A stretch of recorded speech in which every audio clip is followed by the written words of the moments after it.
Binatikos ng Senate minority ang ginawa ng mayorya sa Senado na pag-remand o pagbalik ng articles of impeachment sa Kamara.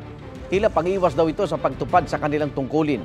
Paglilinaw naman ng ilang senador, hindi maituturing na dismissal ang ginawa nila sa impeachment case. May unang balita, si Rafi Tima. Sa botong 18 pabor, 5 tutol, nagdesisyon ng Senado bilang impeachment court na ibalik sa mababang kapulungan ng Kongreso ang impeachment complaint laban kay Vice President Sara Duterte. The motion of Senator Cayetano is carried. Sa mosyon na ipinanukalan ni Senator Alan Peter Cayetano, kailangan itong gawin para sagutin ng Kamara ang tanong kung nalabag ba ang one impeachment case per year rule sa saligang batas. Paglilinaw ng Senador, hindi ito dismissal tulad ng panukala ni Senator Ronald Bato de la Rosa.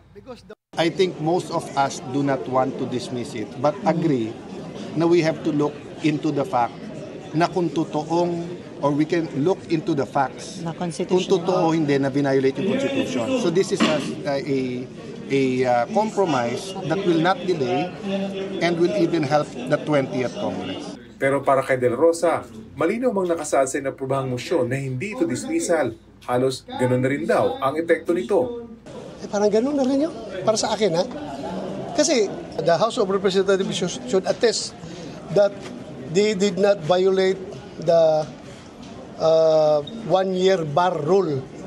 Di ba? Meaning, no multiple impeachment complaints can be filed within 1 year. I doubt if they can attest to that. Aminado ang isa pang kaalyado ni VP Duterte na hindi pa rin ligtas ang bise sa anya'y pang-uusig na ginagawa sa kanya para sirayan ang kanyang political chance sa 2028. Meron pa ring summons, meron pa ring requirement to reply in 10 days and so on. So hindi pa rin siya? Well, maliwanag na mukhang tatawid sa 20th Congress. So walang kaligtasan. Para sa lider ng minorya na si Senador Coco Pimentel, ang pagbalik ng impeachment complaint sa mababang kapulungan ay tila pag-iwas ng Senado sa kanilang katungkulan.